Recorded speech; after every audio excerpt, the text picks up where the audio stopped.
اور حضرت موسیٰ علیہ السلام سے جبریل علیہ السلام نے فرمایا کہ اے موسیٰ وہ جو عورت آپ کے پاس آئی تھی آپ نے اسے واپس کیوں بھیج دیا؟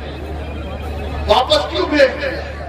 تو جناب موسیٰ علیہ السلام نے فرمایا کہ بات اتنی ہے کہ اس عورت کے گناہ بہت بڑے تھے۔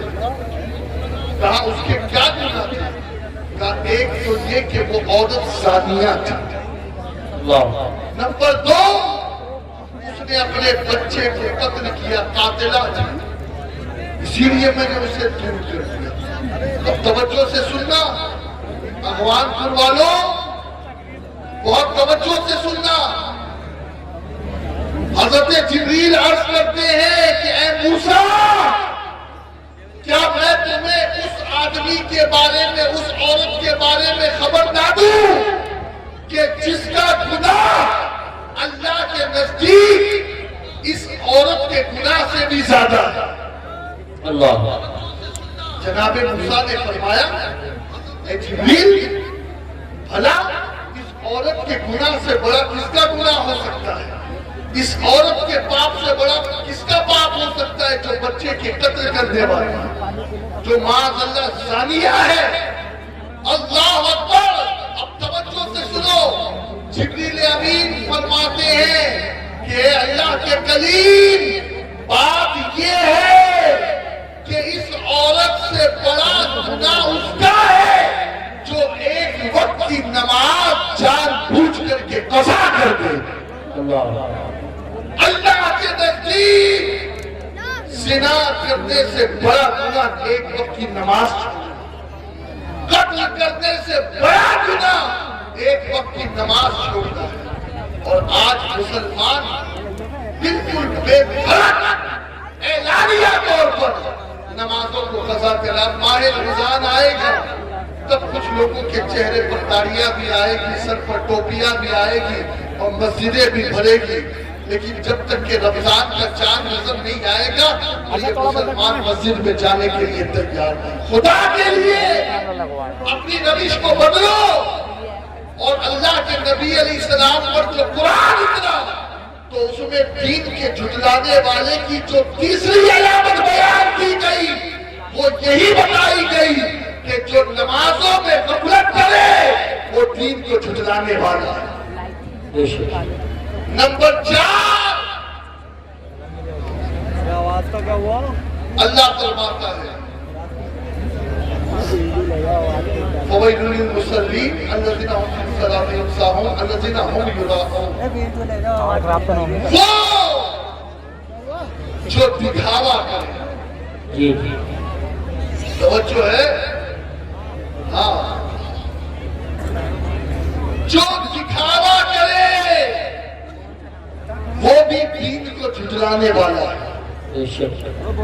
بلکہ میں آپ کو کیا بتاؤں، کچھ لوگ قیامت کے دن اللہ کی بارگاہ میں جائیں گے، کہیں گے مولا مجھے میرا اجر دے، مجھے میرا اجر دے۔ اور ان میں بھی ایک روایت ہے بڑی مشہور، اس میں 3 لوگوں کا ذکر ہے۔ ایک بہت بڑا سخی ہوگا جس نے اللہ کی راہ میں خوب دولت خرچ کی ہوگی، مدرسے مسجدیں بنائی ہوگی۔ ایک شہید کہلانے والا ہوگا جس نے گردن کٹائی ہوگی، اور ایک قاری قرآن ہوگا یا عالم قرآن ہوگا۔ یہ تینوں جب اللہ کے حضور جائیں گے اللہ فرمائے گا انہیں جہنم میں ڈالو، تو اب سخی کہے گا مولا میں نے تو یہ مسجد بنائی، میں نے تو وہ مدرسہ بنائے، میں تو جب گاؤں میں کوئی جلسہ ہوتا، کانفرنس ہوتی تو میں اتنا لاکھ چندہ دیتا تھا، مولا مجھے میرے اعمال کا کیا ثواب ملے گا؟ میں تو مدرسے میں اتنا کروڑ دیتا تھا، میں تو اتنا دیتا تھا۔ اللہ فرمائے گا او سخی تیرا مقصد کیا تھا، تیری انٹینشن کیا تھی، تیری نیت کیا تھی؟ تیرا سواگت کیا جائے، لوگ تجھے سلام کریں، لوگ تجھے پھول ہار پہنائے، لوگ تیری تکریم کریں، لوگ تیری عزت کریں، زمانے میں تیری واہ واہ ہو، ہاں تو سن